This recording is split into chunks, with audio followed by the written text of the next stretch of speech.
चलिए बच्चों, आज के सेशन को स्टार्ट करते हैं और आज के सेशन को स्टार्ट करने से पहले प्रेम से बोलेंगे राधे राधे।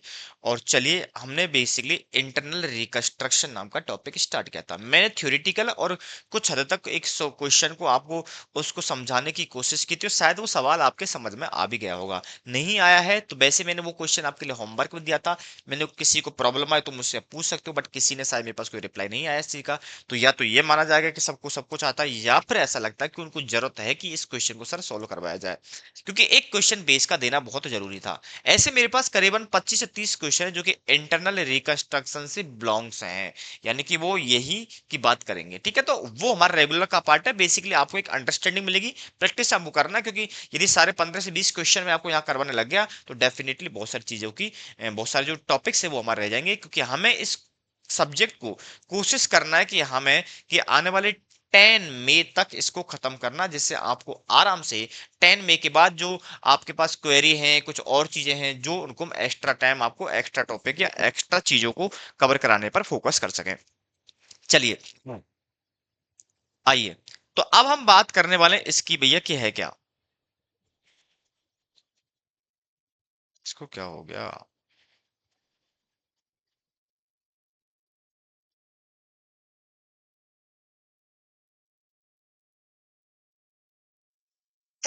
सॉरी, चलिए कोई नहीं।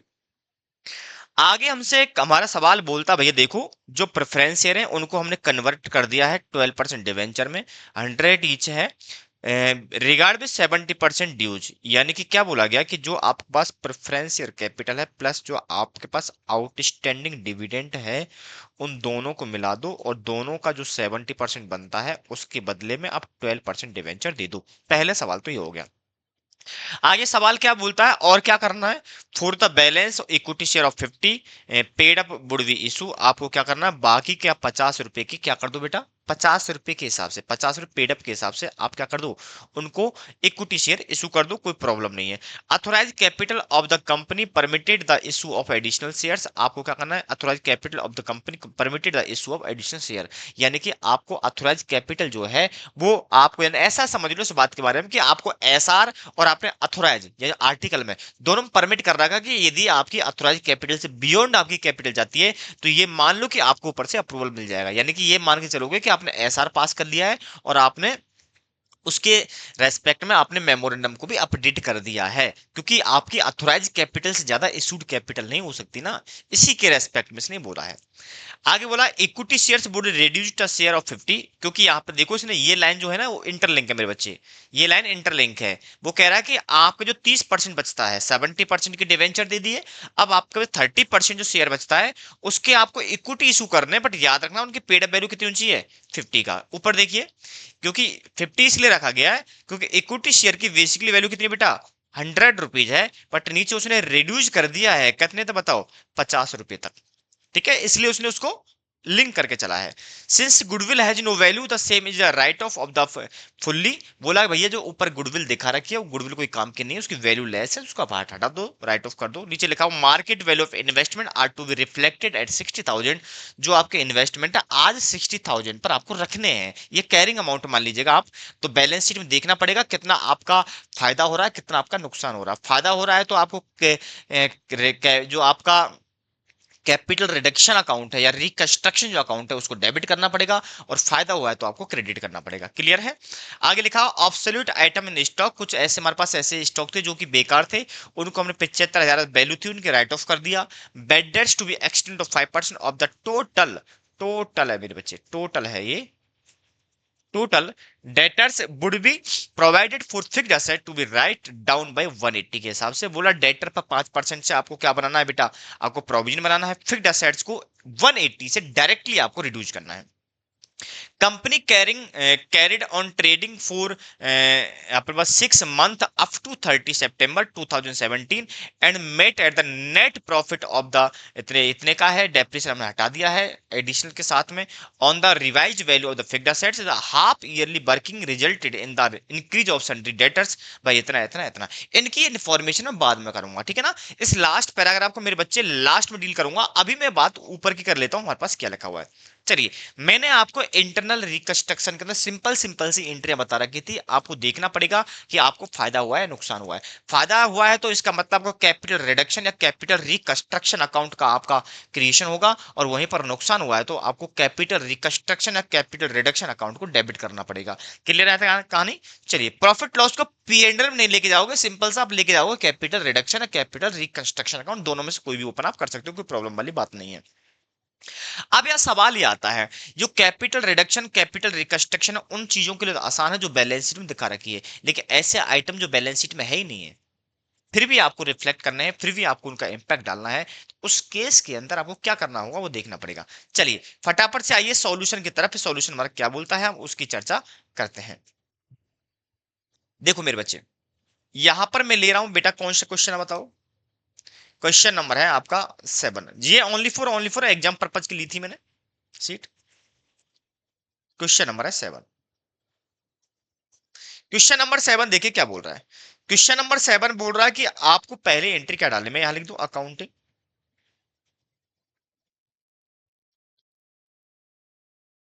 ट्रीटमेंट।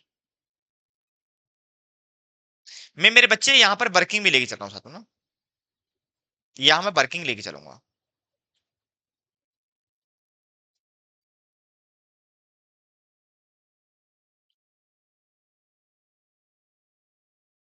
वर्किंग लेके चल रहा हूं, ठीक है। अब देखिए क्या बोल रहा है, वर्किंग कहना चाहता है कि पहला वर्किंग नोट नंबर 1 कह रहा है कि देखो आपको इशू डिवेंचर कितने करने हैं? या मैं कह दूं यहां पर बताओ क्या, treatment of preferential capital plus contingent liability आपको करना पड़ेगा। तो बताओ कितना है मेरे पास, मेरे पास कितना है? मैं चीजों को समझने की जब कोशिश करता हूं तो यहां देखिए मेरे पास टोटल अमाउंट कितना है, 4 लाख तो उसका है प्लस 60,000 उसका है, तो मैं कहूं तो मेरे पास जो अमाउंट है 4,60,000 है। कितना मेरे बच्चे? 4,60,000। इस 4,60,000 के दो ट्रीटमेंट डाल रहा है वो। कितने ट्रीटमेंट डाला है मेरे बच्चे? दो। पहला क्या कर रहा है, convert 70% amount, convert into 12% debenture, और बाकी जो 30% जो अमाउंट है, 30% अमाउंट इशू, क्या बताओ, equity share capital eight 50 paid up. मेरी बात क्लियर है? अब इस चीज को हम देखने की कोशिश करें, इन वैल्यू निकालने की कोशिश करें, तो हमारे पास बहुत आसान सी कैलकुलेशन है। बताओ कितना, मेरे पास 4,60,000 है, 4,60,000 का निकालो 70%, तो 3,22,000। यहीं पर मैं बात करता हूं, मेरे पास बचता 4,60 में से हटा दो तो 138 का। उम्मीद करता हूं कि इसमें किसी को कैलकुलेशन में किसी भी प्रकार का प्रॉब्लम नहीं होगा।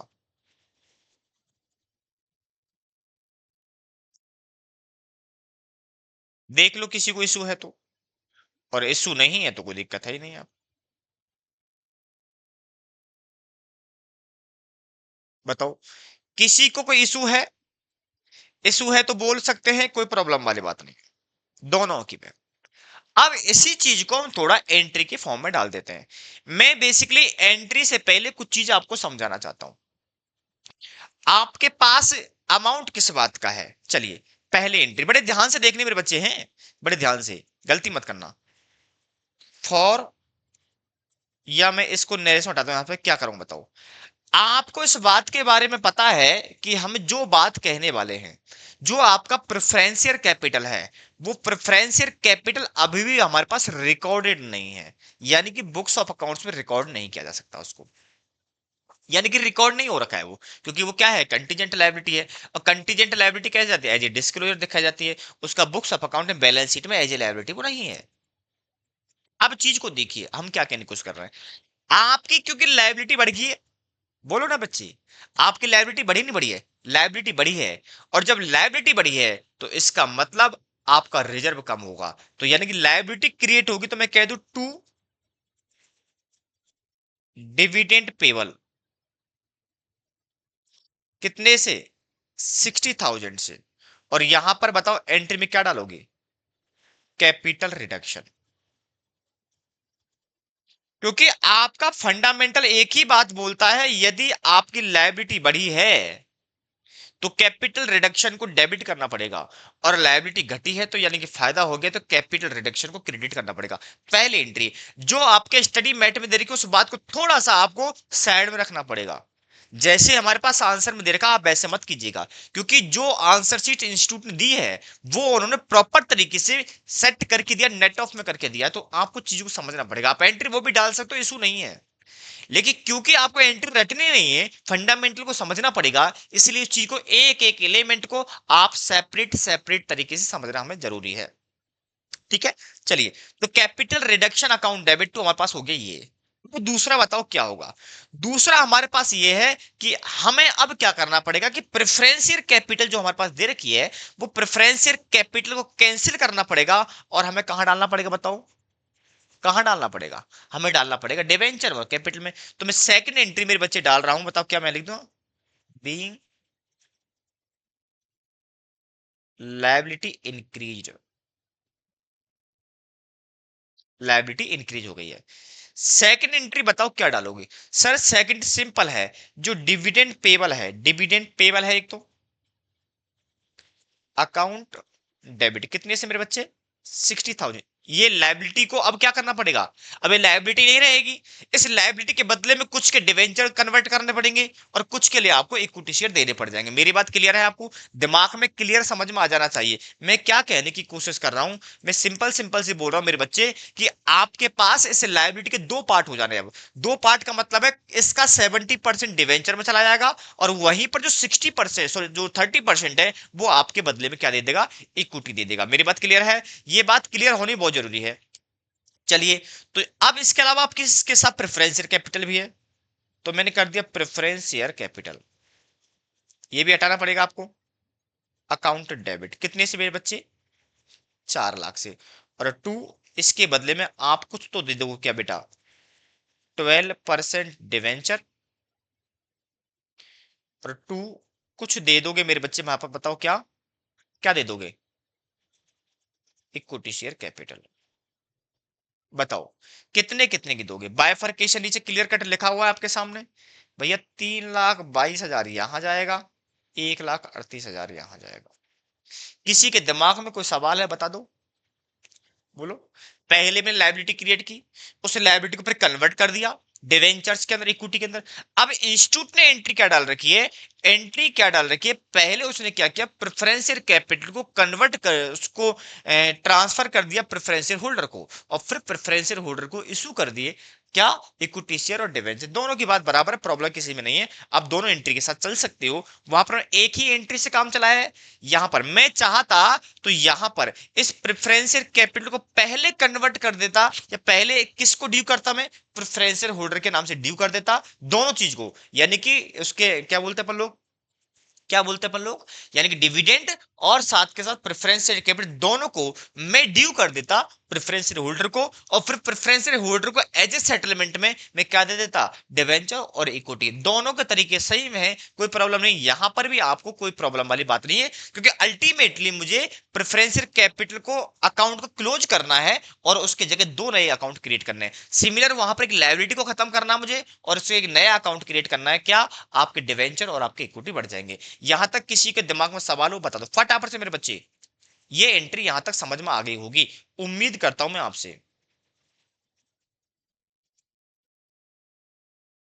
ठीक है, चलिए नेक्स्ट एंट्री देखो। नेक्स्ट एंट्री क्या होगी? ये तो हो गया पहला फेज आपका खत्म कि भैया हमने इसमें कितने कितने दे दिए। ठीक है, बैलेंस शीट में कैसे रिफ्लेक्ट करूंगा मैं उसकी भी बात करूंगा। चलिए, आगे लिखा हुआ equity share capital would be reduce to share of 50 each paid up, बोलो 50 रुपए तक रख लो। अब देखो यहाँ पर बैलेंस शीट में जो आपके इक्विटी शेयर कैपिटल है वो मेरे बच्चे 100 का है, बोल रहा कि नहीं इसको 50 पे ले आओ। इसका मतलब आप 50 रखोगे तो आपके जो कैपिटल है वो आपकी 1/2 रह जाएगी, 50% रह जाएगी। तो मैं कहूंगा 8500 मल्टीप्लाई 50 पर रह जाएगी, तो यानी 4,25,000 से आपकी जो इक्विटी शेयर कैपिटल है, इक्विटी शेयर कैपिटल आपका डाउन पड़ जाएगा। तो ये आपकी कैपिटल रिड्यूस कर देगा। Equity share capital account debit to में क्या करूं मेरे बच्चे बताओ? Capital reduction. कैपिटल रिडक्शन, क्योंकि आपकी कैपिटल कम हो गई तो इसका मतलब आपको देना कम पड़ेगा, फायदा हो जाएगा 4,25,000 से।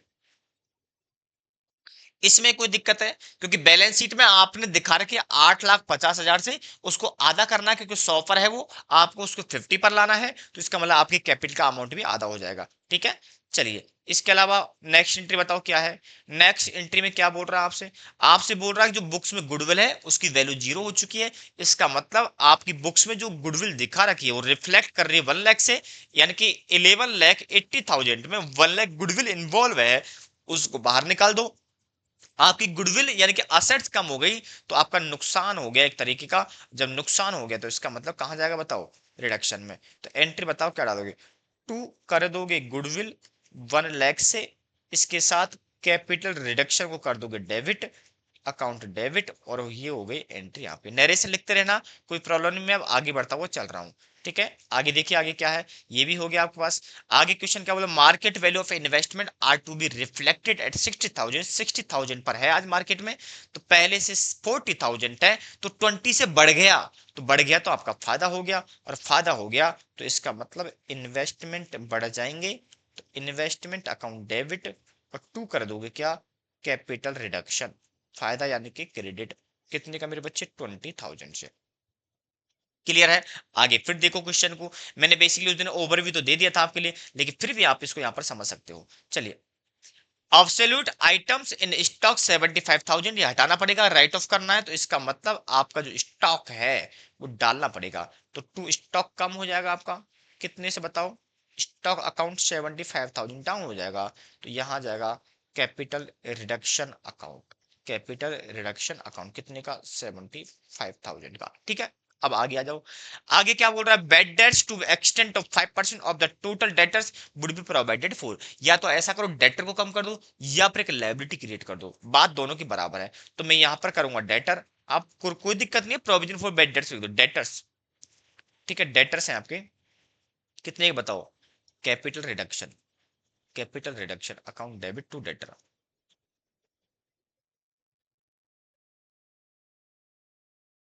कितने से बताओ बेटा?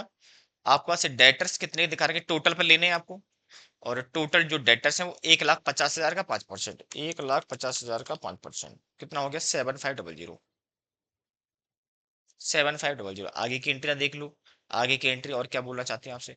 आगे कहना चाहता है भैया देखो, ये भी हो गया हमारे सामने, ये हो गया fixed assets are to write off down by 180 का, 180 से आपकी फिक्स्ड असेट्स हो जाएगी, तो एफ ए 180 से, और वहीं पर कैपिटल रिकंस्ट्रक्शन या रिडक्शन जो अकाउंट है उसको आप कर दोगे ये वाला। ये हो गया खत्म। ये बेसिकली आपको फ्यूचर की बैलेंस शीट से रिलेटेड इंफॉर्मेशन है। बोला कि आफ्टर 6 मंथ जब आप काम करोगे तो कुछ इस तरीके के इंपैक्ट आए, अथवा आपने कैपिटल के स्ट्रक्चर में यही चेंज हुआ है। ठीक है, आ जाओ फटाफट से, मैं इसको कैलकुलेट करने के लिए, क्योंकि आपको पता होना चाहिए कि जो आपके बैलेंस शीट में जो लॉसेज हैं, जो लॉसेज दिखा रखे हैं, क्या लॉसेज यहां नहीं दिखेगा? ओ माय गॉड, ये तो अच्छी बात हो गई भैया। अदरवाइज क्या होता मेरे बच्चे? यहां पर ऐसा होता पी एंडल 5 लाख। ठीक है, मेरे पास पीएनएल डेबिट बैलेंस कुछ भी नहीं है, सॉरी, मेरे पास पीएनएल मेरे बच्चे डेबिट बैलेंस में कुछ भी नहीं है। इसका मतलब जितना भी मेरे पास जो कैपिटल रिडक्शन अकाउंट के अंदर अमाउंट आया हुआ है उसको मैं ट्रांसफर कर दूंगा कहां पर मेरे बच्चे? कैपिटल रिजर्व में, यही मैंने पढ़ा था। अदरवाइज हम क्या करते हैं, पहले जो लॉसेज है उनको राइट ऑफ करते हैं, और राइट ऑफ करने के बाद जो अमाउंट बचता है उसको हम कैपिटल रिजर्व के अंदर ट्रांसफर करते हैं। बट इन दैट केस यहाँ पर आपके पास कोई भी डेबिट बैलेंस नहीं है, तो जितना भी आपके पास रिडक्शन अमाउंट पड़ा है सबको ट्रांसफर कर दोगे कैपिटल रिजर्व में। तो इस काम को करने के लिए आपको एक अकाउंट बनाना पड़ेगा। क्या बनाना पड़ेगा मेरे बच्चे? अकाउंट बनाना पड़ेगा, है ना।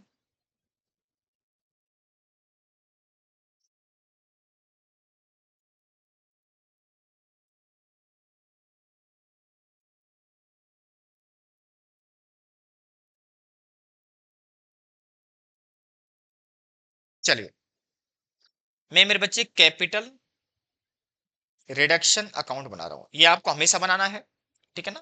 क्वेश्चन कहे ना कहे, क्योंकि आपको अमाउंट कैपिटल रिजर्व में ट्रांसफर कितना करना है इस चीज से पता लगेगा आपको, ठीक है। ओपनिंग बैलेंस मेरे पास था नहीं, अब आप देखते रहो कितना आपके पास आया कितना गया है। पहले केस में कैपिटल रिडक्शन अकाउंट डेबिट जो आपने किया था टू डिविडेंड पेबल किया था, तो यानी कि ये आपका यहां पर हो गया टू डिविडेंड पेबल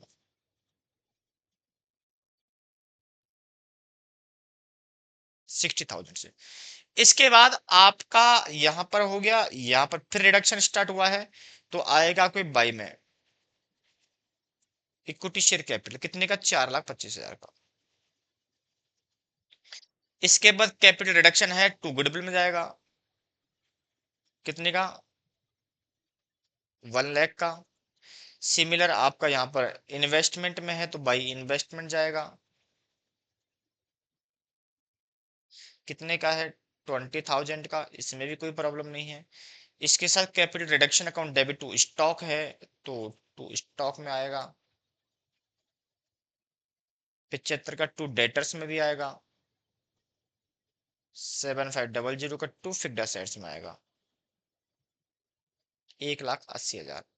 अब बैलेंस निकाल लो और जहां पर भी हो रिजर्व में डाल दो। तो 4,25 प्लस हो गया मेरे पास 20, तो 4,45 तो ये रहा है। इधर देख लो 60,000 प्लस 1,00,000, 75,000 प्लस 7,500 प्लस 180, 4,22,500। तो यहाँ पर देखो 4,45 ना, और यहाँ पर भी 4,45, तो डिफरेंस आ रहा है 2। कैपिटल रिजर्व कितने का, 4,45 का, 22,500 का। ये आपका ट्रांसफर हो जाएगा यहाँ पर, ठीक है। ये आपका मैंने क्या डाला मेरे बच्चे, ये मैंने डाला बैलेंसिंग फिगर। एक एंट्री और बन जाएगी आपकी, एक एंट्री और बन जाएगी। क्या बताओ, आपकी एंट्री बनेगी क्या, capital reduction account debit to capital reserve,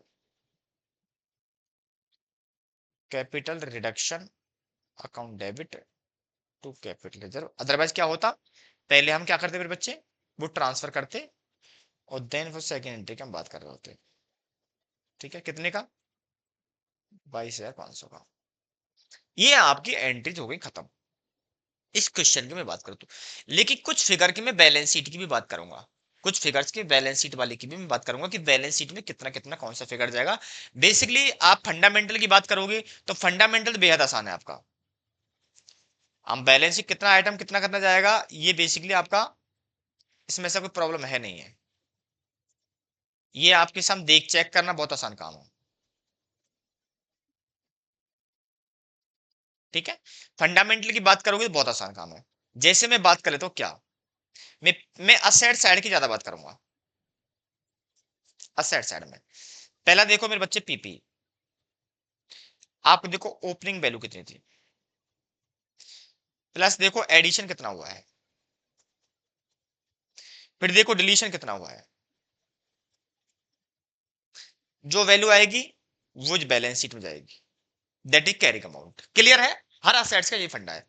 अब हम क्वेश्चन को देखते हैं भैया, तो हमारे पास इसकी वैल्यू कितनी थी बेटा, 11,80,000, ये ओपनिंग वैल्यू थी, तो 11,80,000, ठीक है। बेसिक फंडा समझ में आ गया ना एडिशन और डिलीशन का। मैं इसको हटा एक कुछ टाइम के लिए इसको हटा रहा हूं ना प्रॉपर तरीके से ना, क्योंकि मैं एक एक आइटम को दिखाऊंगा यहाँ पर। बाकी फंडा ये एडिशन डिलीशन। पहले मैं बात कर लेता हूँ डिलीशन की, डिलीशन की, ठीक है ना। पहला बताओ क्या है, गुडविल राइट ऑफ हुआ था 1 लाख रुपए का। इसके अलावा आपकी डिक्रीज हो गई थी वैल्यू, डिक्रीज हो गई 1,80,000 की। बोलो ना, क्योंकि आपके क्वेश्चन में गुडविल 1 लाख का था, जो आपके इंटरनल रिकंस्ट्रक्शन की वजह से आपने खुद ने बोला कि भैया जो हमारी गुडविल है वो यहां पर वैल्यूलेस है, आप उसको राइट ऑफ कर दो। साथ के साथ आपने ये भी बोला था फिक्स्ड असेट्स की जो वैल्यू है वो fixed assets to be write down by कितने से करना, मेरे बच्चे बताओ ना, 180 पे करना, ये भी आपने ही बताया था। तो यहां पर ऐसी कोई नई बात नहीं जिसमें मैं अब यहां पर डिस्कस करने की कोशिश कर रहा हूं। तो मैंने इसको यहां से हटा दिया। तो यार नेट ऑफ निकालो कितना आ रहा है,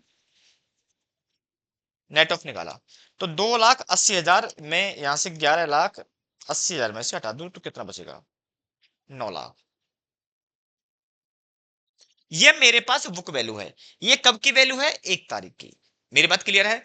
क्योंकि आपको जो बैलेंस चाहिए, जो बैलेंस है यार, बैलेंसेज, बैलेंसेज एट फर्स्ट, नहीं मैं ऐसा कह दूं 1 अक्टूबर कह लो, 1 अक्टूबर 2021। यानी कि जो आपका डेटा था ये एक एक 21 का था, बट आपको 6 महीने बाद की वैल्यू चाहिए। आप बैलेंस शीट कब बना रहे हो मेरे बच्चे, 6 महीने बाद बना रहे हो। तो इसका मतलब ये होगा कि 6 महीने बाद बैलेंस बैलेंस शीट बनाओगे तो आपको असेट्स और लायबिलिटी के बैलेंस भी आपको आफ्टर 6 मंथ ही चाहिएगा। क्योंकि ये सारी की सारी calculation at the date of internal reconstruction की है, और इंटरनल रिकंस्ट्रक्शन जो हुआ वो हुआ आपको 1 तारीख का। तो यानी कि आपकी ये वैल्यू मेरे पास क्या बताओ, मैं लिख दूं बैलेंस एज ऑन 1/1/21 को है।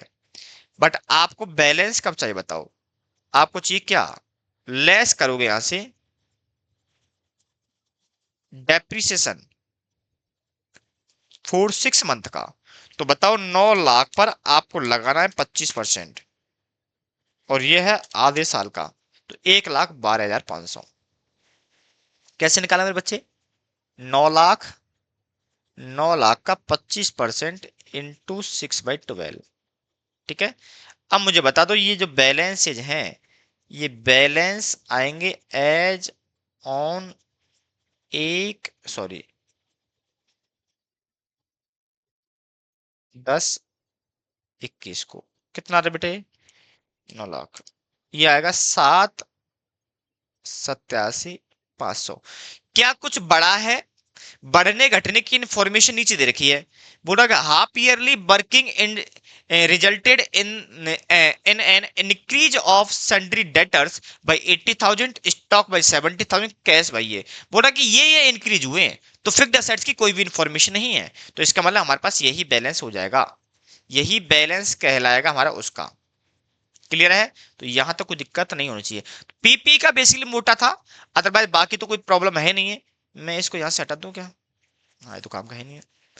Working note number 2, working note number 2 क्या बोल रहा है, किसकी वैल्यू निकालनी, मैं चाहूं तो सबकी भी निकाल सकता हूं, कोई प्रॉब्लम, मैं यहाँ पर डेटर्स की निकाल रहा हूँ बेसिकली ना, डेटर्स की।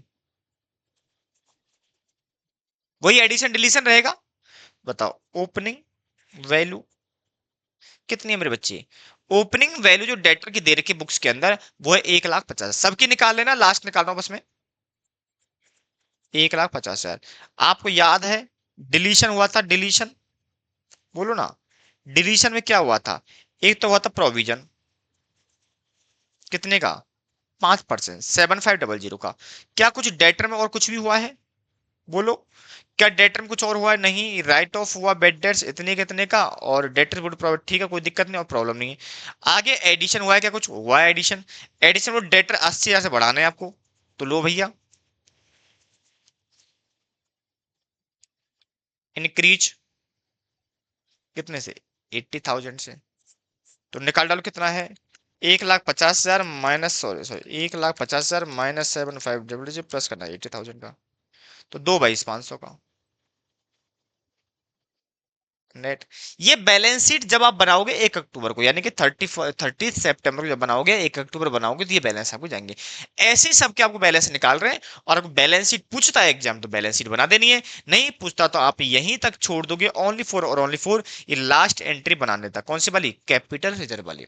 ठीक है, आपको आगे ये वर्किंग बनाने की रिक्वायरमेंट नहीं है, वर्किंग में तभी बनाऊंगा जब मुझे फर्दर बैलेंस शीट बनानी है। तो ये आपका इंटरनल रिकंस्ट्रक्शन का बेसिक कॉन्सेप्ट खत्म हो गया। इसमें लैंग्वेज की बड़ी लड़ाई होती है, क्वेश्चन बड़ा हो सकता है, क्वेश्चन की लैंग्वेज को बड़ी ध्यान से पढ़ना है, किसकी वैल्यू घट रही है, किसकी बढ़ रही है, ये आपको बड़े बेहद कह तो संजीदा तरीके से आपको उसको देखना पड़ेगा। ठीक है ना?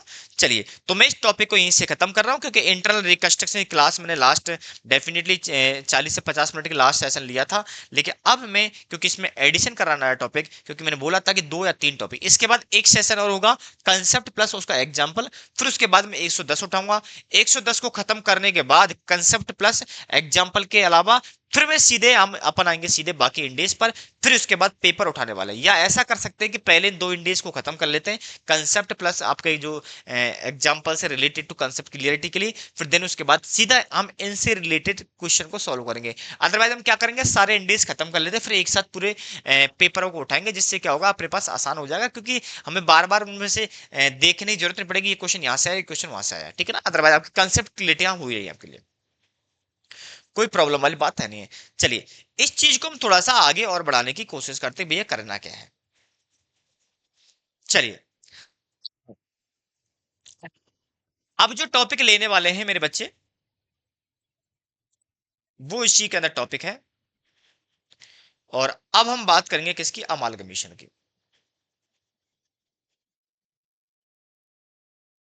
एक क्वेश्चन मुझे करवाना है, क्योंकि इसका सवाल एग्जाम में बहुत बार देखने को मिलता है, और देखने के लिए इसमें प्रॉब्लम क्या है, ऐसा नया तो कुछ है नहीं है।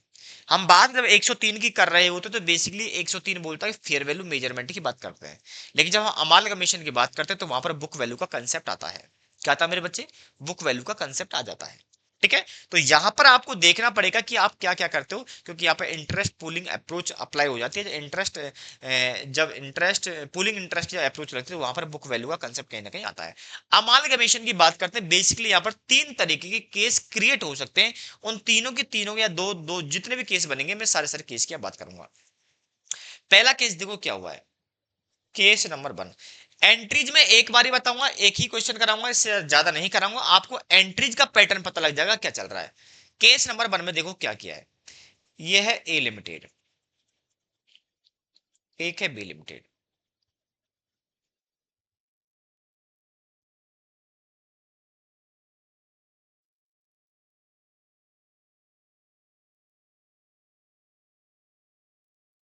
ए limited absorb of B limited. A limited ने बी लिमिटेड को ऑब्जॉर्व कर लिया, ऑब्जॉर्व का मतलब खुद में मिला लिया। अब देखो, यदि खुद में इसने मिला लिया है, तो मेरे बच्चे की इंटरेस्टिंग चीज है,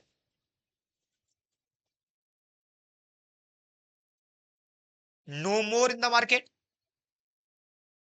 बोलो ना, आपको नहीं लगता कि एंटिटी जो वी है, वो वी का एग्जिस्टेंस मार्केट से खत्म हो गया होगा? जब ए खुद कह रहा है कि बी को मैंने अपने आप में मिला लिया है, उसको ऑब्जर्व कर लिया है, इसका मतलब बी एंटिटी मर चुकी होगी, यानी वो बंद हो चुकी होगी। तो आपको लगता मैं ऐसा कह दूं इस चीज को, डिजॉल्व बी लिमिटेड? बोलो ना, यदि डी लिमिटेड डिजॉल्व हो गई है, तो आपको नहीं लगता उसको डिजॉल्व करने का अकाउंटिंग ट्रीटमेंट कन्वर्ट करना पड़ेगा? तो यहां पर आ जाइए,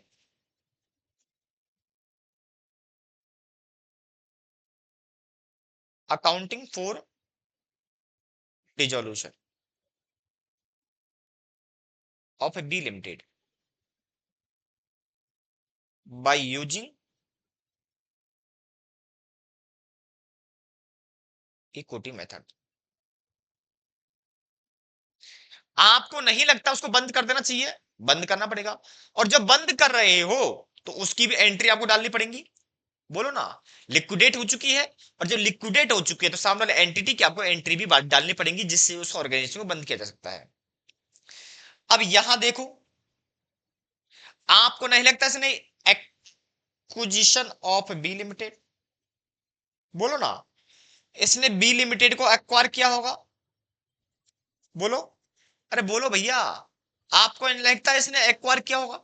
जब इसने एक्वायर किया है तो एक्विजिशन मेथड डालना पड़ेगा आपको, एज पर इंड एएस 103। क्योंकि आपने बिजनेस एक्वायर किया है, इसका मतलब बिजनेस कॉम्बिनेशन हो गया, बोलो ना। बिजनेस कॉम्बिनेशन हुआ है, इसका मतलब आपको एंट्री डालनी पड़ेगी, बोलो ना। किसी को दिक्कत है क्या? किसी को दिक्कत है पूछ लो आराम से, क्योंकि यहां पर गुंजाइश है नहीं उस चीज की।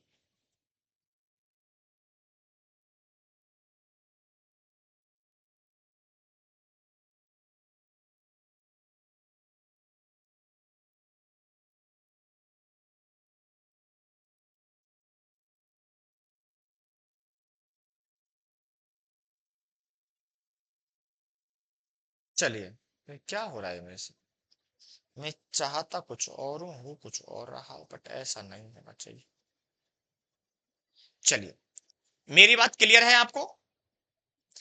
क्योंकि ए लिमिटेड ने बी लिमिटेड को एक्वायर किया है, तो यहां पर 103 लगेगा। इसको कंबाइंड बैलेंस शीट बनानी पड़ेगी, चाहते हुए ना चाहते हुए। तो यहां पर दो चीजें आ गई। इस पर आपको बिजनेस एक्विजिशन 103 की एप्लीकेबिलिटी डालनी पड़ेगी। इस पर भी 103 की ना लग करके इस पर क्या करना पड़ेगा, इक्विटी मेथड से इस फर्म को डिजोल्व करना पड़ेगा। तो जब डिजोल्यूशन का प्रोसेस चलेगा तो वहां पर भी आपको एंट्री डालनी पड़ेगी। यानी कि मैं कहना क्या चाहता हूं, सिंपली ये कहना चाहता हूं, ऐसा कोई भी केस है जो बिजनेस कॉम्बिनेशन का है, एक एंटिटी दूसरी एंटिटी को खरीदती है या उसमें राइट लेती है, कंट्रोल लेती है, पावर रखती है, कुछ भी रखती है, तो उस पर तो 103 लगेगा। अब देखना यह पड़ेगा क्या दोनों एंटिटी में से क्या दोनों की दोनों एंटिटी एग्जिस्ट करती हैं। यदि दोनों की दोनों एंटिटी एग्जिस्ट करती है तो यहां पर कोई वो कोई मुश्किल नहीं है। जो अब तक मैंने नॉर्मल केस सिखाए थे वही आपको यहां पर पढ़ने हैं। यानी कि जो एक्वायरर है उसमें बिजनेस कंबाइन करना है और आपको 103 की एप्लीकेबिलिटी डालनी है, दोनों कंपनी एग्जिस्ट कर रही हैं तो। मेरी बात क्लियर है?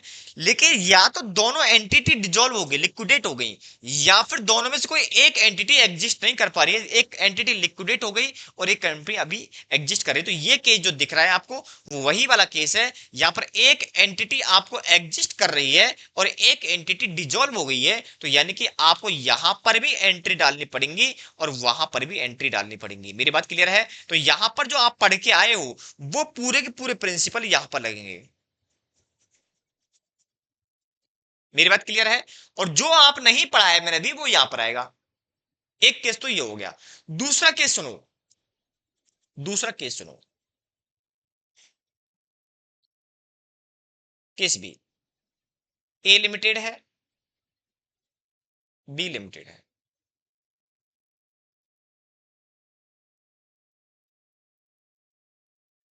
ए लिमिटेड है, बी लिमिटेड है। ए लिमिटेड और बी लिमिटेड दोनों ने मिलकर के सी लिमिटेड बना डाली। क्या बना दी मेरे बच्चे? एक सी लिमिटेड क्रिएट कर दी। ए लिमिटेड और बी लिमिटेड ने दोनों ने मिलकर के क्या कर दिया, सी लिमिटेड कर दिया। अब यहां पर भी दो केस क्रिएट होंगे। केस को समझना है। केस समझ में आ गया, समझ लो 103 बहुत आसान है। देखो डायरेक्ट नॉर्मल सिनेरियो से क्वेश्चन आता है तो कोई प्रॉब्लम नहीं है, लेकिन सिनेरियो वहां घूमा तो क्वेश्चन को आपको बड़े अंडरस्टैंडिंग के साथ पहले अंडरस्टैंड करना पड़ेगा, तभी 103 में टाइम लगता है। देन उसके बाद अकाउंटिंग करो। अब देखो यहां दो केस बन सकते हैं। यहां पर केस नंबर एक क्या बोल रहा है, यहां बोल रहा है कि ए लिमिटेड और बी लिमिटेड अभी भी दोनों एग्जिस्ट कर रही हैं और सी लिमिटेड पर जो कंट्रोल है वो कॉमन कंट्रोल है।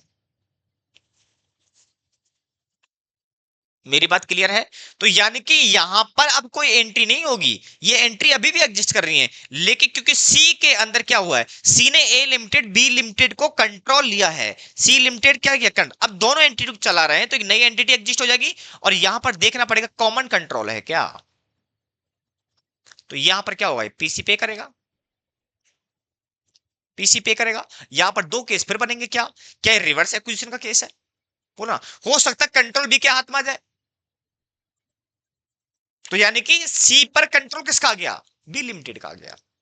तो उस केस के अंदर आपको उस पहलू को ध्यान में रखते हुए अकाउंटिंग एंट्री डालनी है। अभी मैं इसकी केस की बात नहीं कर रहा हूं, अभी इस कॉमन कंट्रोल के केस की बात मैं नहीं कर रहा हूं। कॉमन कंट्रोल के लिए लास्ट सेशन लेने वाला हूं, यानी कि जो नेक्स्ट केस सेशन होगा वो कॉमन कंट्रोल पर होगा। तो मैंने क्या बोला कि यहां से दो केस क्रिएट हो सकते हैं, एक कॉमन कंट्रोल का हो सकता है, उसमें डीमर्जर आएगा, उसमें कॉमन कंट्रोल आएगा, वो अलग है। रिवर्स एक्विजिशन भी बन जाता है यहां से, क्या बनता है? रिवर्स एक्विजिशन भी बनता है यहां से, ठीक है। मैं बेसिकली उसको अलग सेशन लूंगा उसके ऊपर। अभी मैं बात कर रहा हूं कि यहां पर दोनों एंटिटी क्या कर रही है, मैं अमाल कमीशन बात कर रहा हूं। अब यहां क्या हुआ, दोनों एंटिटी ने मिलकर के, दोनों एंटिटी मिलकर के नई एंटिटी बना दी, तो ये भी लिक्विडेट हो गई और ये भी लिक्विडेट हो गई और एग्जिस्ट कर रही है मार्केट में। तो मुझे बताओ, क्या आपको नहीं लगता इसको भी डिजोल्व करना पड़ेगा आपको, और आपको इसको भी डिजोल्व करना पड़ेगा, दोनों एंटिटी को डिजोल्व करना पड़ेगा? तो आपको नहीं लगता यहां पर आपको डिजोल्यूशन की एंट्री, डिजोल्यूशन प्रोसेस लग जाएगा, और यहां पर आपका 103 लग जाएगा जो आपका चल रहा है। मैं ये नहीं कह रहा डिजोल्यूशन का प्रोसेस 100, मैं ये कहना चाहता हूं कि डिजोल्यूशन प्रोसेस का जो नॉर्मल एंट्रियां वही आएंगी, वो 103 के दायरे में नहीं आता है, क्योंकि वो दोनों क्वेश्चन आते हैं। 103 का दायरा तो यहां पर आ गया, ये एंट्री आपको डालनी पड़ेंगी जो कि आप पढ़ करके आए हो। क्या मेरी सिचुएशन समझ में आ रही है? इसी को बोलते हैं अमाल कमीशन। या तो कोई एक एंटिटी डिजोल्व हो जाए, या फिर एक से ज्यादा एंटिटी डिजोल्व हो जाए और एक नई एंटिटी आ रही है, जो नई एंटिटी है उस पर 103 लग जाएगा, बिजनेस कॉम्बिनेशन लग जाएगा, और जो लिक्विडेट हो रही है, डिजोल्व हो रही है, उस पर एज ए जनरल जो कि इक्विटी मेथड्स है, इंटरेस्ट पूलिंग मेथड्स हैं, वो वहां पर अप्लाई हो जाएंगे, जो कि नॉर्मल सिनेरियो के अंदर जाते हैं। मेरी बात क्लियर है? ये बेसिकली अपेंडिक्स का पार्ट है। ये किसका पार्ट है मेरे बच्चे? अपेंडिक्स का पार्ट है, ठीक है ना, क्योंकि ये आईएफआरएस 3 का पार्ट नहीं था। चलिए, इसी चीज के ऊपर ये केस आई होप समझ में आ गए होंगे, तो उम्मीद करता हूं कि इस बात को आपको अब मुझे आसान हो जाएगा इसको आपको पढ़ाने के लिए अब, ठीक है। ऐसा मैं एक क्वेश्चन लेने की कोशिश कर रहा हूं। बेसिकली मैं चाहूं तो इसके ऊपर कुछ लिखवा सकता हूं, लेकिन अभी मुझे लगता है कि इस पर लिखवाने की मुझे जरूरत है नहीं है, ठीक है, डायरेक्टली, क्योंकि मैं चाहता नहीं हूं कि रेगुलर क्लास का पार्ट बनाऊं। चलिए डायरेक्टली हम क्वेश्चन डील करेंगे। इसकी अकाउंटिंग तो आपको आती है, इसकी आप अकाउंटिंग कैसे करते हो, इसकी अकाउंटिंग सीखनी सर, इस केस में क्या करना है। मैं क्वेश्चन उठा रहा हूं और इस क्वेश्चन से चीज को डील करने की कोशिश कर रहे हैं भाई क्या है। आइए देखते हैं अमालगमेशन। ये रहा अमालगमेशन। अमालगमेशन का एक क्वेश्चन बड़ा प्यारा सा मैंने रखा है, यहां देखिए क्या लिखा हुआ, on 1 April 2021 the summarise balance sheets of Dabbu limited and Jhabbu limited are provided as आपके जो अमाउंट है वो 1000 में दे रखे हैं, ठीक है। अब आगे लिख देखिए क्या लिखा हुआ है। आगे मेरे पास एक बैलेंस शीट है डब्बू लिमिटेड झब्बू लिमिटेड की।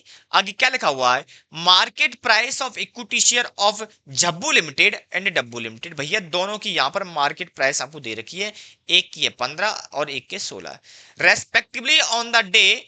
On the basis of the above data you are required to make necessary accounting for the following cases. आपको नीचे कुछ केस दे रखे हैं और आपको उसमें अकाउंटिंग एंट्री डालनी है।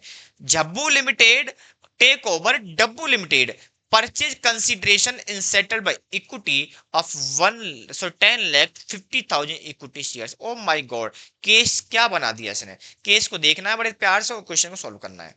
मेरे बच्चे क्वेश्चन नंबर कौन सा है?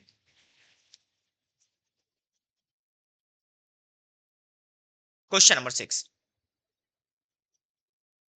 यहां देखो, एक है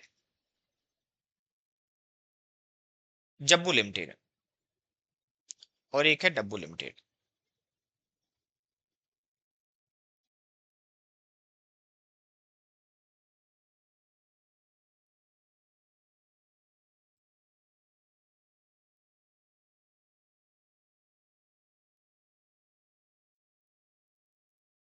ठीक है, क्या किया है इसने, इसको क्या किया मेरे बच्चे, टेक ओवर कर लिया है।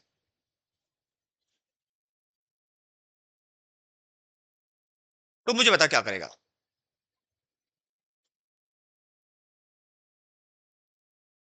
पेड पीसी, और पीसी में दे रहा है वो 10,50,000 इक्विटी शेयर। मेरी बात क्लियर है? इसका मतलब ये हुआ, इस केस के अंदर हमें दिख रहा है क्लियर, ये है एक्वायरर। ये कौन है बताओ? एक्वायरी। ये एक्वायरर है, कंट्रोल ले रहा है, तो इसका मतलब 103 लगेगा। और जब 103 लगेगा तो इसका मतलब एक्विजिशन मेथड लगेगा।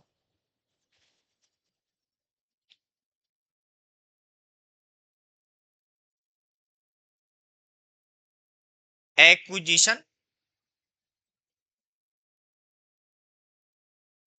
Method will apply. अभी हम नॉर्मली बात कर रहे हैं तो एक इंडेस की बात करना, सिंपली बात करेंगे अपना। अभी हम भूल जाते हैं कि हमें इंडेस का, इंडेस में जो है अमाल कमीशन पड़ रहे हैं। अभी हम नॉर्मल केस देख रहे हैं, भाई नॉर्मल है। अभी हम इसको भूल जाते हैं। जब आपको पता है कि इसने इसको टेक ओवर किया है, तो मुझे बताओ क्या ये एंटिटी लिक्विडेट नहीं हुई है?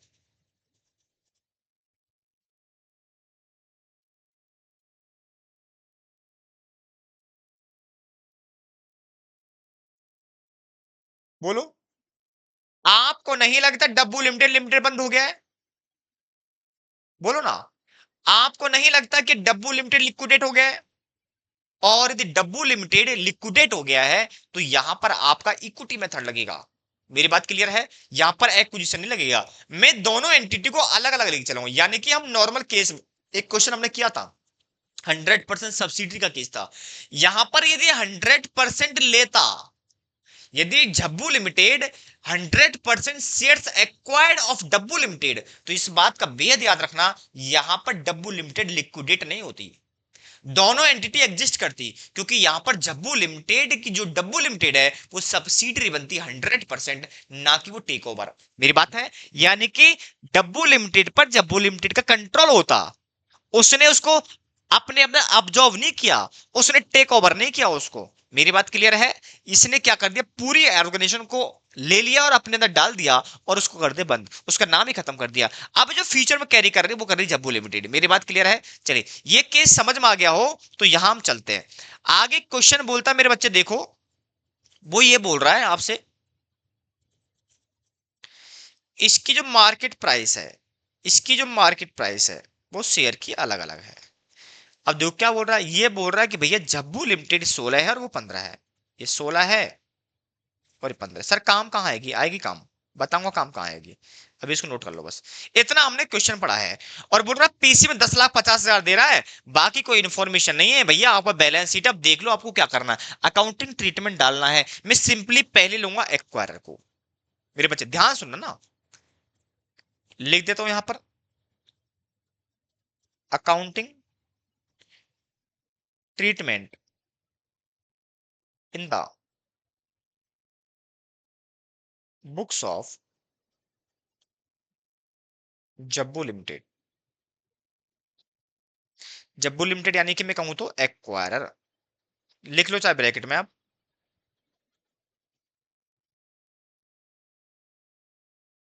वैसे मैं ऊपर ड्राफ्ट में आपको अच्छी तरह समझा दिया बात को, ठीक है। अकाउंटिंग ट्रीटमेंट डालोगे, लेकिन अकाउंटिंग ट्रीटमेंट डालने से पहले आपको पता होगा, जब हम बिजनेस कॉम्बिनेशन कर रहे हैं तो हमें दो एलिमेंट निकालने पड़ते हैं। एक तो निकालना पड़ता था एनसीआई, दूसरा निकालना पड़ता था गुडविल और bargain purchase. But in that case आपका एनसीआई नहीं है, क्योंकि बिजनेस को ही खरीद, पूरी ऑर्गेनाइजेशन को आपने टेक ओवर किया है। मेरी बात क्लियर है? एनसीआई कब क्रिएट होता है? Only for in the case of the subsidiary, वो भी 100% सब्सिडरी नहीं है तो, उस केस के अंदर। मेरी बात क्लियर है? और आपने वो भी मैनेजमेंट के थ्रू नहीं है, आपने कंट्रोल जो लिया है ना वो इक्विटी के थ्रू लिया है। आपने यदि मैनेजमेंट के थ्रू लिया ना, उस केस में भी एनसीए नहीं होने वाले, सॉरी उस केस में एनसीए होगी। उस केस में क्योंकि परसेंटेज आपका इक्विटी का नहीं होता ना, तो कितने परसेंट है, तो 100% को एनसीए मानोगे। सर ये क्या बोल दिया, हमने कभी सुना नहीं, हम बाद में बात करेंगे उसको ना, अभी समझ लो, इतना समझ लो। यदि आपका सब्सिडी के केस में है और वो 100% सब्सिडी नहीं है, कुछ पार्ट है उसका, उस केस के अंदर एनसीए क्रिएट होगा, अदरवाइज किसी भी केस में आपका एनसीए क्रिएट नहीं होगा। चलिए, तो मैं फटाफट से दो एलिमेंट निकालूंगा, क्या बताओ? Calculation of consideration, calculation of consideration. आपको ये ऊपर से पता लग रहा है, ऊपर की जो मैं एनालाइज किया क्वेश्चन को, कि झब्बू लिमिटेड इशू कर रहा है, तो झब्बू लिमिटेड अपने दे रहा है मेरे बच्चे, अपने खुद के, झब्बू लिमिटेड खुद के शेयर दे रहा है डब्बू लिमिटेड को, कितने, 10 लाख। तो इसका मतलब इसकी प्राइस यही लगने वाली है। तो यहां आ जाओ, तो 16 मल्टीप्लाई बाय 10,50,000, तो 1050 मल्टीप्लाई बाय 16, ये हो गया 168,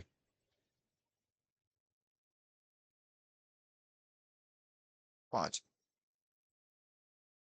ठीक है, इसका बाइफरकेशन कुछ ऐसे है,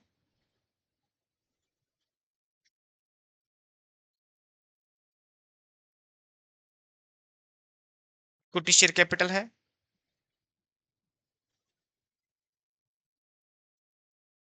सिक्योरिटी प्रीमियम है। ठीक है, या सिक्योरिटी प्रीमियम ना बोल के मैं इसको बोल देता हूं अदर इक्विटी। बताओ बच्चे कितना है।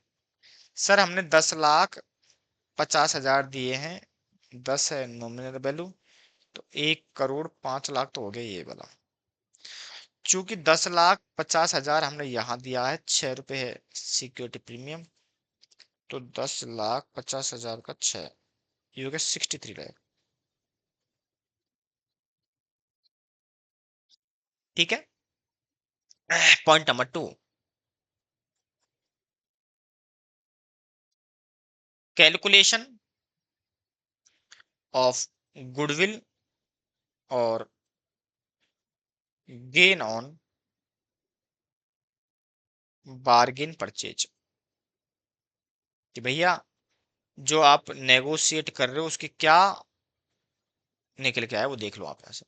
ठीक है, तो बताओ मुझे क्या चाहिए यहाँ पर बेटा। कंसिडरेशन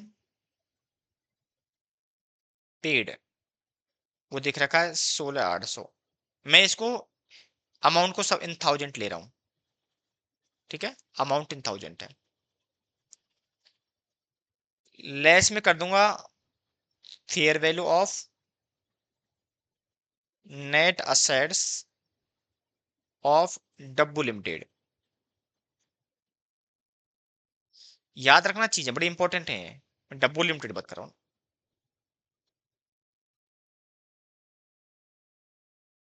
चलिए, ये डब्बू लिमिटेड है। अब मुझे क्या करना पड़ेगा, क्योंकि मैंने बताया था जो एक्वायर है उस पर कौन सा मेथड लगेगा बेटा, एक्विजिशन मेथड लगेगा, एक्विजिशन इंडेक्स 103 का, जो कि बोलता है फेयर वैल्यू का मेजरमेंट है आपका। आ जाओ, तो मैं यहां पर लेता हूं सबकी फेयर वैल्यू। तो फेयर वैल्यू ऑफ देख लो, यहां पर आ जाओ, ये रहा आपका डब्बू लिमिटेड, डब्बू लिमिटेड की फेयर वैल्यू ये रही है, ये रही। ठीक है, तो पहले असेट्स की देख लू मैं, असेट्स का मतलब ये रहा यहां से लेके यहां तक, सॉरी यहां तक, नीचे नहीं है, ये नहीं है ना, ओनली फॉर यहां से लेकर के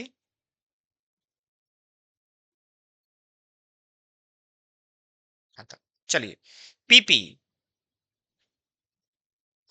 पीपी की वैल्यू है 10,000। इसके अलावा investment property 7,000। Investment book value है 1,000 की, ये 0। आपका इंडेक्स बोलता है जिसकी फेयर वैल्यू नहीं है उसकी बुक वैल्यू होगी।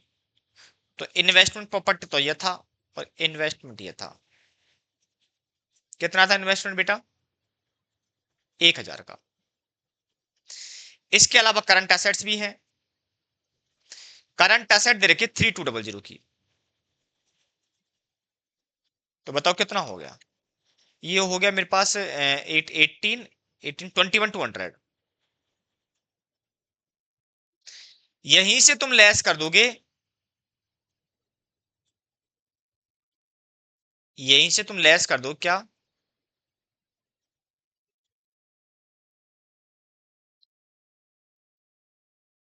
Liability payable. जब लाइबिलिटी पेबल की हम बात कर रहे हैं तो आओ कितनी हमारे पास, कंटीजेंट की बताओ क्या है, ये तो ये है फेयर वैल्यू इसकी, ये बेसिकली क्योंकि कंटीजेंट को बुक वैल्यू उसको मेंशन नहीं किया जाता था, बट एज पर इंडेक्स 103 बोलता है यदि इसकी मेजरेबल है और प्रोबेबिलिटी है तो आप उसको रिकॉर्ड करोगे। ये इंडेक्स 103 अल्ट आपके लिए परमिट करता है। तो 750 का कंटीजेंट, 750 का। इसके अलावा हमारा बोरोइंग है और पेबल्स है। बोरोइंग और ट्रेड पेबल। बोरोइंग से 2050 का, और ये दे रखा 2400 का। देख लो 2400 का प्लस है 2050 का प्लस है 750 का, तो 5200। तो 5200 है, 21200 का है, तो ये हो गया 16,000। आप इसको डायरेक्टली यहां लिखो, डायरेक्टली बाहर लिखो, 16,800 का। इसका मतलब हमने देखो क्या किया है, हमने ज्यादा पे कर दिया, कितना 800 रुपए, जबकि 16,000 क्या 800 रुपए। तो बताओ क्या आ गया, गुडविल। किसी को इसमें डाउट है पूछ लो आराम से। गुडविल आपकी कितनी निकल के आ गई, 800 की। ये मैं अभी वो कर रहा हूं जो हमने अब तक पढ़ा है ना। अभी रियलाइजेशन लिक्विडेट का प्रोसीजर मैंने स्टार्ट नहीं किया है। अभी मैं डब्बू लिमिटेड पर नहीं आया, ओनली फॉर अभी जब्बू लिमिटेड की बात कर रहा हूं। ठीक है मेरे बच्चे, क्या ये बात क्लियर है आपको?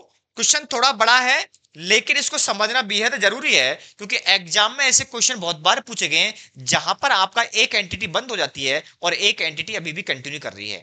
तो जो एंटिटी आपकी क्लोज हो गई है, जो बंद हो गई है, उस एंटिटी के अंदर आपको डेफिनेटली कुछ ना कुछ लिक्विडेट की क्या डालनी पड़ेगी, अकाउंटिंग ट्रीटमेंट डालना पड़ेगा, जहां पर आपको देखना पड़ेगा कि इक्विटी मेथड यूज हो रहा है। ठीक है मेरे बच्चे, ये हो गया। अब मैं इसकी बैलेंस शीट बना देता हूं। बैलेंस शीट बना रहा हूं मेरे बच्चे।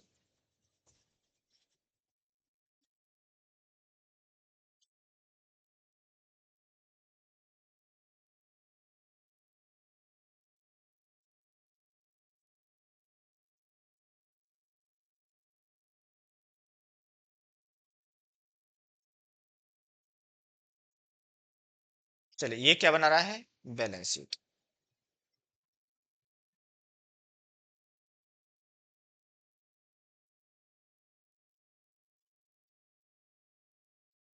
ये कुछ दिख ही नहीं रहा है यार। चलो कोई नहीं।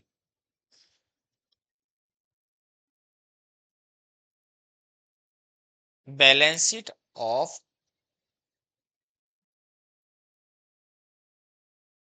जब्बू लिमिटेड। जब्बू लिमिटेड, ठीक है।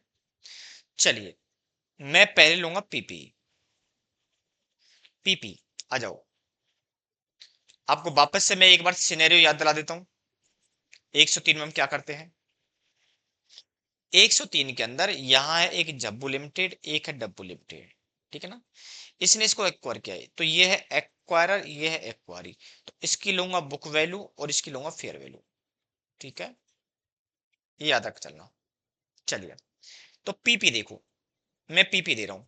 पीपी मेरे पास ये डब्बू लिमिटेड को एक्वायर है, तो इसकी फेयरवेल लूंगा।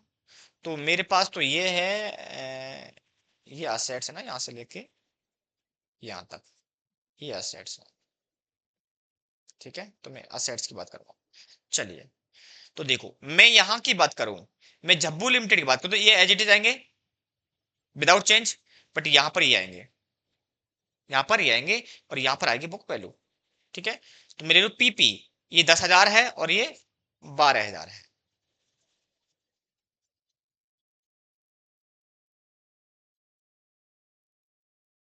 22,000 है। इसके अलावा बताओ क्या हमारे पास, इन्वेस्टमेंट प्रॉपर्टी।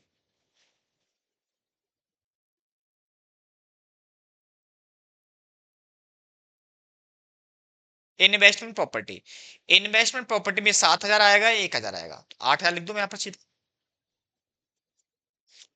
इसका इन्वेस्टमेंट यहां तो है ही नहीं है, यहां पर कितना जब्बू लिमिटेड 3,500, यहां फेयर नहीं है, बुक वैल्यू है, तो ये ले लूंगा मैं।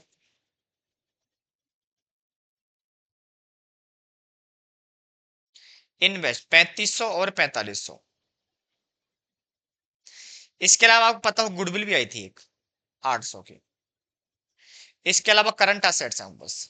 करंट एसेट्स है 3200 की और 4500 की, तो 3200 प्लस 4500, ये 77 का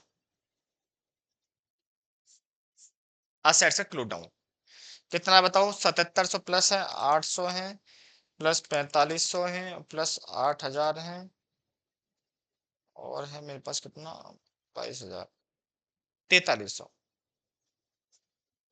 43,000 का। आ जाओ equity share capital, equity share capital में आ जाओ। फॉर्मेट आप देख लेना, जो पैटर्न चलता है हुआ है वो तो आप प्रैक्टिस हो गई उसकी। इक्विटी शेयर कैपिटल में या यहां लिख लो पहले इक्विटी, क्या लिख लो, इक्विटी। इक्विटी में लेना आपको शेयर कैपिटल। शेयर कैपिटल देखो कितना है शेयर कैपिटल में, डब्बू को तो आएगा नहीं 12,000, लेकिन आपको याद है 10,500 मल्टीप्लाई बाय 10, आपने और इशू किए थे इसको, तो आपने इसको 10,50 के और किए थे, 10,50,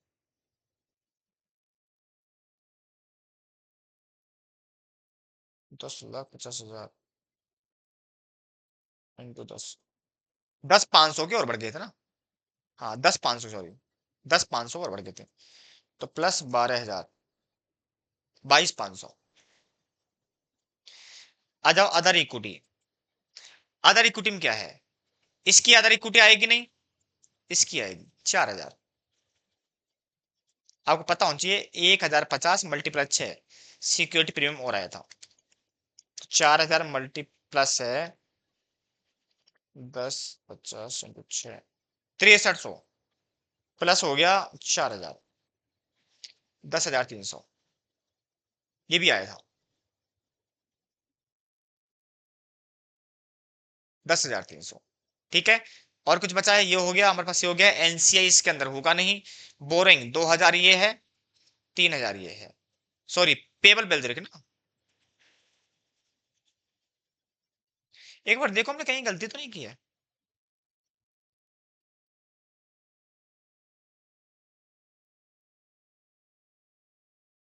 नहीं नहीं नहीं, कहीं नहीं, कहीं कहीं नहीं। 2,000 ये है बोरोइंग्स में, non current liability, non current liability के अंदर बोरोइंग है। बोरोइंग बताओ कितना है, बोरोइंग है ये तो इसकी इतनी है, इसकी इतनी है, तो हो गया 5,050। इसके अलावा आपके पास करंट लायबिलिटी भी है, करंट लायबिलिटी में ट्रेड पेबल है। आपका क्या है मेरे बच्चे, ट्रेड पेबल। ट्रेड पेबल कितने का है, 2,400 का इसका है, 2,000 इसका है, तो 4,400 का। एक और है कंटीजेंट लायबिलिटी, क्योंकि दिखानी है आपका आईएफआरएस बोलता है। कितने का है, 750 का। कितना रहा, 22,500 प्लस 10,300, 5050, 4,400, 4,300 का। किसी को इसमें कोई सवाल हो पूछ लो आराम से, किसी का सवाल नहीं होना चाहिए।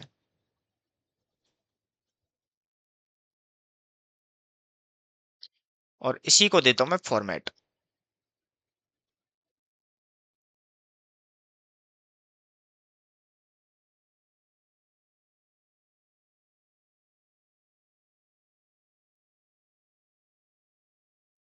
ठीक है, ये आपका बैलेंस शीट बन गया। ये आपका आईएफआरएस 3 के हिसाब से है, बिजनेस कॉम्बिनेशन का पूरा प्रोसीजर जो आप अब तक करते हो सिमिलर पैटर्न पर मैंने वही काम किया, कोई भी इफेक्ट बट नहीं गया इसके अंदर। ठीक है, यही होता है। इसमें आप एंट्री की बात करो, दो एंट्री होती हैं, चलो डाल लो आपकी इच्छा है तो, आपकी इच्छा है तो एंट्रियां डाल लो। ठीक है, इस क्वेश्चन में पूरा करवा देता हूं यहां पर आपके लिए। एंट्रीज की बात करोगे, दो एंट्री होंगी इसमें, बताओ क्या होगी। सबसे पहले बिजनेस को खरीदा है आपने, तो आप क्या करोगे, या तो डायरेक्ट नेट एसेट से कर लो, बोलो ना, या तो नेट एसेट, या कर लो क्या करो, चलो एक एक कर ही लो आप यार। पीपी, अकाउंट डेबिट, पीपी बताओ कितने का आया है? 10,000 का। इसके अलावा इन्वेस्टमेंट प्रॉपर्टी, अकाउंट डेबिट कितने का है? 7,000 का। इसके अलावा है इन्वेस्टमेंट,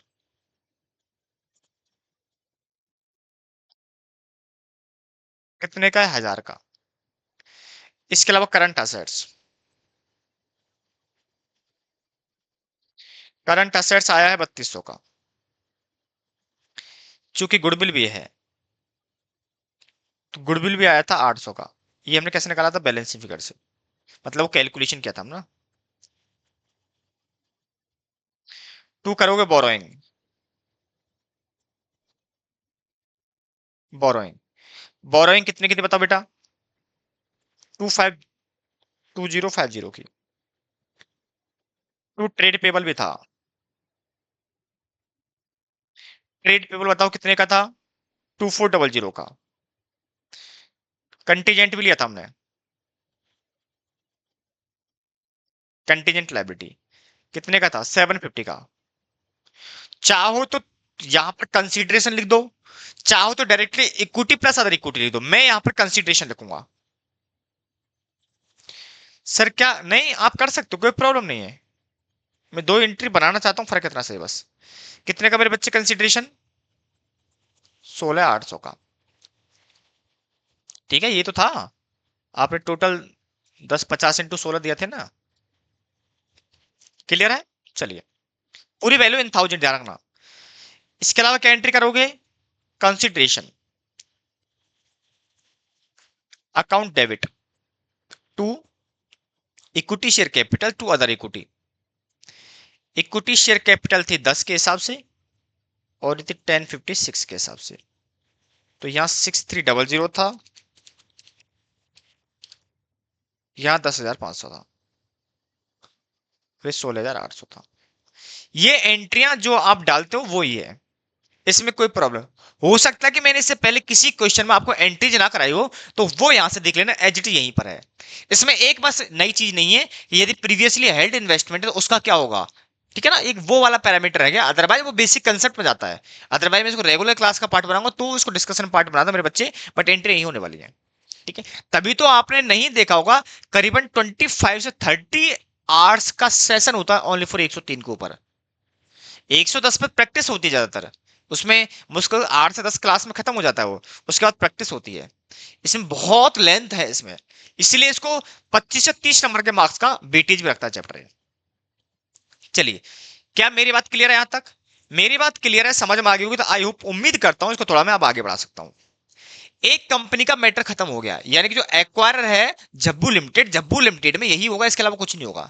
क्या सर हम उसकी सेपरेट बैलेंस शीट बनाएं? बोले बनाओ ना बनाओ क्या फर्क पड़ता है, तो सेपरेट भी यही है इसकी, कंसोलिडेट भी यही रहने वाली इन फ्यूचर में। सर ऐसा क्यों कह रहे हो? ऐसा इसलिए कह रहा हूं क्योंकि यहां पर जो डब्बू लिमिटेड है वो अब क्या होगी, डिस्क्लोज हो गई है। आ जाओ यहां पर आ जाओ, अब हम इसकी बात कर लेते हैं कि सर क्या है। तो यहां देखो क्या करेंगे हम,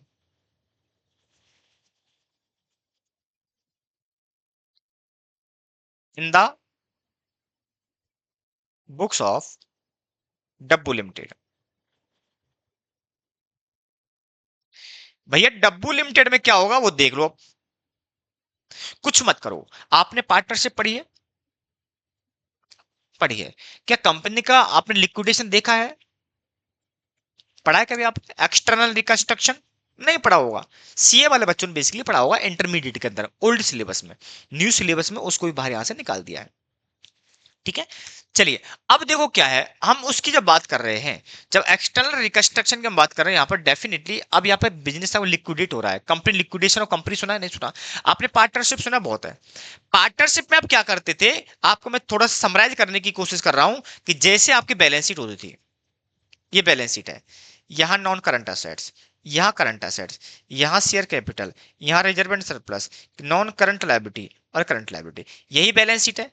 यदि आपकी कंपनी लिक्विडेट होती है, कंपनी क्या हो गई, लिक्विडेट हो गई, या फर्म आपकी क्या हो गई मेरे बच्चे, लिक्विडेट हो गई, तो उस टाइम का मतलब, उसका मतलब ये होता था, हम जब एट द डेट ऑफ जब बात करते हैं, at the time of the बात करते हैं लिक्विडेशन की, तो उस टाइम पर इसका मतलब बिजनेस लिक्विडेट का मतलब है उसकी बैलेंस शीट का क्लोज होना, बैलेंस शीट को खत्म करना है। तो उस केस में हमारा प्रोसीजर क्या होता था? उस केस में सिंपल प्रोसीजर होता था, एक हम अकाउंट ओपन करते थे रियलाइजेशन का, याद आ रहा हो कुछ? हाँ सर आ रहा है।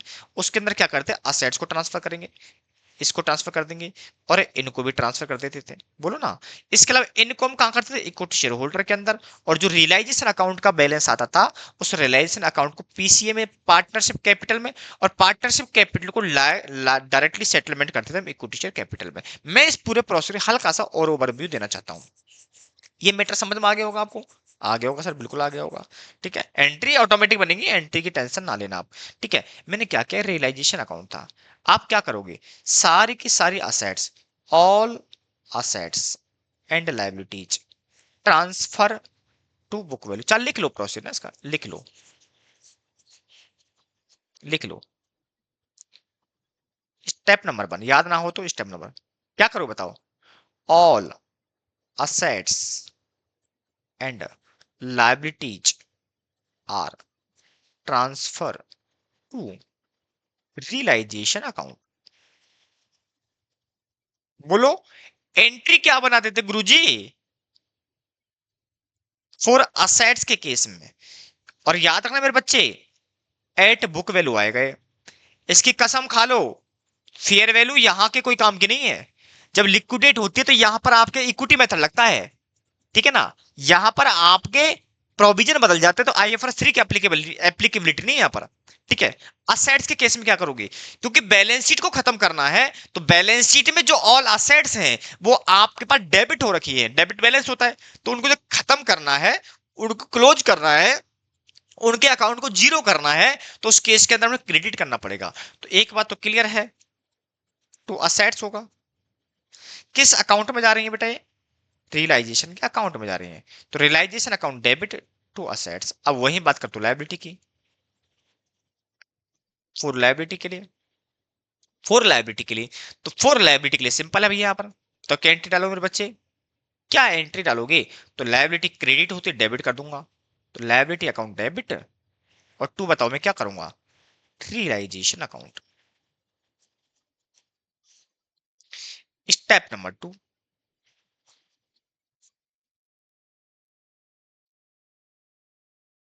इक्विटी शेयर कैपिटल एंड, या ऐसा करो, share capital and other equity मत करो, क्योंकि मैं इंडेसी भाषा यूज नहीं करूंगा यहाँ पर। All reserve and surplus transfer to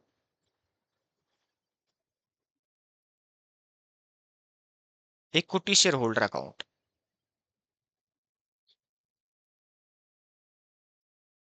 ठीक है, इक्विटी शेयर होल्डर अकाउंट, तो बताओ एंट्री यहाँ पे क्या डालोगे, सर इक्विटी शेयर कैपिटल खत्म होगी तो account reserve and surplus account debit, debit equity share holder.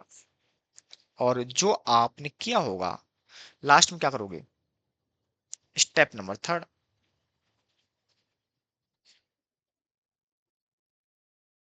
Balance of realization and consideration settle to equity share holder account. मेरी बात क्लियर है? इक्विटी शेयर होल्डर जो अकाउंट आपने मेंटेन किया है, इस इक्विटी शेयर होल्डर अकाउंट हो जाए खत्म, equity share holder account debit to realization. इसमें एक तो है रियलाइजेशन का बैलेंस, और दूसरा है इक्विटी शेयर होल्डर का, यानी कि ये भी रियलाइजेशन का आएगा, लेकिन ये आपका कंसिडरेशन होगा। या मैं ऐसा लिख दूं यहां पर, ये भी रियलाइजेशन का ही है, लेकिन ये यहां पर कंसिडरेशन वाला पार्ट आएगा, ये कंसिडरेशन वाला पार्ट आएगा।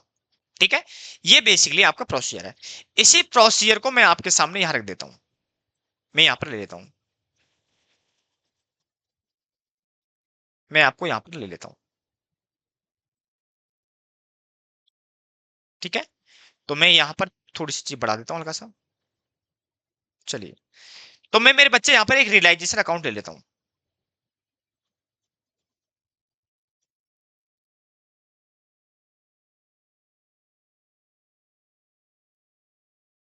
Realisation account.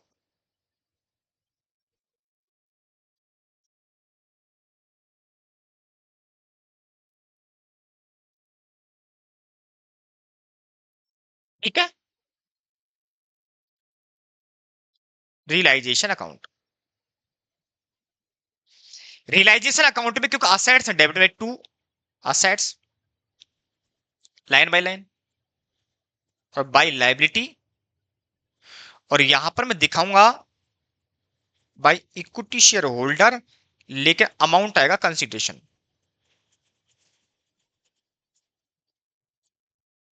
ठीक है, क्योंकि ये जो असेट्स मान लो 10 रुपए की है, 100 रुपए की है, लाइबिलिटी आपको मान लो 20 रुपए की है, कंसिडरेशन आपने पे कर दिया 70 रुपए का, इसका मतलब 10 रुपए अभी भी रिलायंस नुकसान है। तो नुकसान कहां से आएगा? वो नुकसान कहां आएगा? वो उसको मालिक झेलेंगे। बोलो ना, आपके 100 रुपए बनते हैं असेट्स के नाम से, 20 की लाइबिलिटी, तो नेट आप 80 मांगते हो एंटिटी पर, यानी कि नेट जो वेल्थ है वो आपकी 80 है। आपको उसके रेस्पेक्ट में 70 रुपए दे दिए किसी जब्बू लिमिटेड ने, तो 10 रुपए का नुकसान हो गया। यदि वहां पर होता, यदि यहां पर मैं अभी भी होता, बिजनेस यदि एग्जिस्ट कर रहा होता, तो मैं इसको गुडविल मान लेता या कैपिटल रिजर्व मान लेता। लेकिन बिजनेस बंद हो गया तो नुकसान कौन झेलेंगे? मालिक। मालिक को कम दे देंगे, बोला भैया ऐसा करना, 10 रुपए कौन लेगा? मालिक। तो ये भी कहां जाएगा मेरे बच्चे बताओ? जो डिफरेंस आएगा इसके अलावा भी, वो कहां जाएगा? Equity share holder. ये क्या बताओ? Balancing figure. यानी कि लॉस था या प्रॉफिट था, जो भी इधर भी आ सकता है। अब देखो, मेरे पास असेट्स लायबिलिटी की लिस्ट दे रखी है, मेरे पास असेट्स और लायबिलिटी, याद रखना ये सारी की सारी बुक वैल्यू पर जाएगी। आ जाओ, ये रहा मेरे पास, कौन सा बंद हुआ बेटा? डब्बू लिमिटेड। तो डब्बू लिमिटेड तो ये रहा, तो मैं इसी की बात करूंगा, मैं इसी की बात करूंगा। ठीक है, मैं डब्बू लिमिटेड की ही बात करूंगा। आ जाओ मेरे बच्चे, क्या है बताओ? यहां पर इक्विटी शेयर है, ये है, ये इक्विटी शेयर, और ये कहां जाएगा बताओ? मैं पहले रियलाइजेशन की बात कर लेता, पहले रियलाइजेशन की बात कर लेते हैं अपन, इसको हटा दो। इक्विटी, अदर इक्विटी जाएगा, इक्विटी शेयर कैपिटल डायरेक्ट जाएगा यहाँ। आ जाओ, तो बोरोइंग पेबल 2500, तो यहां लिख दूं मैं, बोरोइंग पेबल, बोरोइंग कितना है? 2250।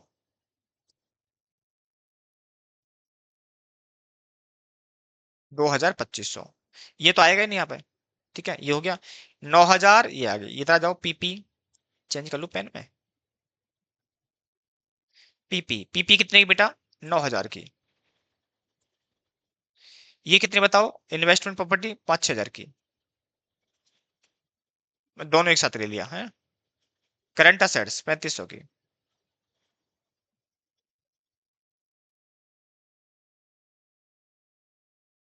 3500 का।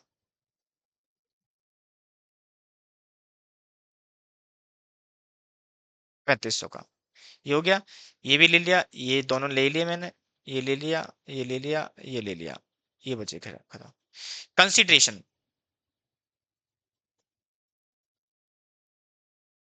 16800 दिया है। बैलेंस फिगर डाल दो, खत्म करो इसको ना। ये तो है 2000 प्लस है 2500, कितना आ रहा है? 4500। ये 4500 आ रहा है, प्लस है 16800, 21300। इधर देख लो, 9000 प्लस 6000 प्लस 3500, 18500 आ रहा है। 18500, 2800 बैलेंस वगैरह आ रहा है। यहाँ पे दिखा दो 21300, 21300। ठीक है, आप दिखा दोगे। ठीक है, एंट्री बनाएंगे अभी, टेंशन ना लो। ये हो गया खत्म यहाँ पर। दूसरा बताओ क्या करोगे?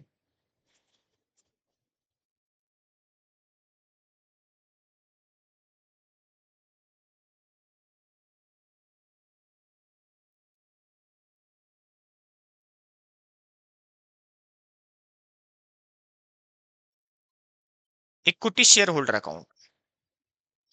कैपिटल आएगी, तो जो कैपिटल आएगी, क्रेडिट बैलेंस से डेबिट करना पड़ेगा आपको। तो एंट्री बताओ क्या डालोगे, एज ए लायबिलिटी करोगे, तो यानी equity share capital account debit to equity share holder. तो बाई इक्विटी शेयर कैपिटल और बाई अदर इक्विटी। बताओ ये कितनी है, 8,000 ये है, 6,000 ये है। 8,000 ये है, 6,000 ये है। आपको याद हो तो मैं आपको बता दूं, पहले की उसी के हिसाब से बता दूं मैं आपके लिए।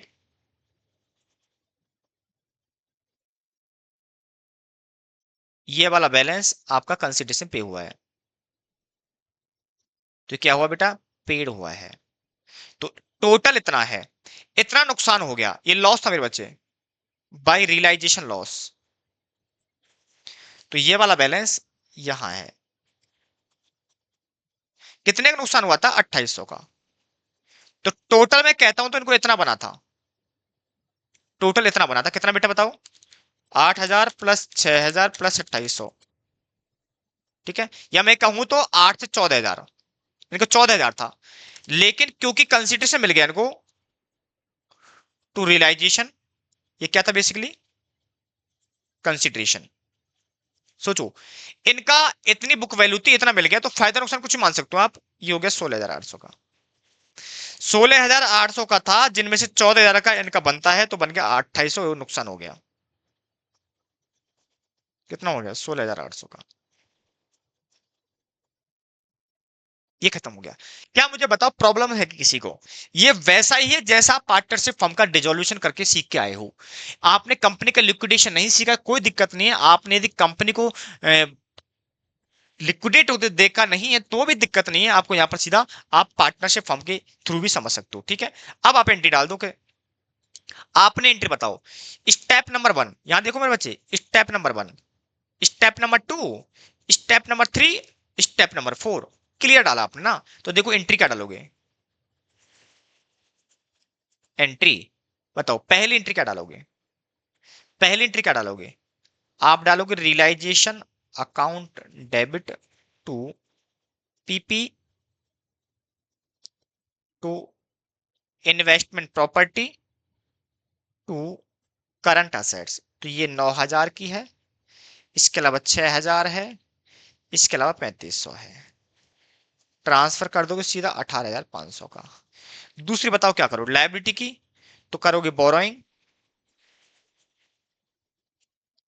Borrowing debit, trade payable debit to कर दोगे रियलाइजेशन। कितने का मेरे बच्चे बताओ, ये 2,000 का, ये 4,500 का, सॉरी 2,500 का, 2,500 का तो हो गया 4,500 का।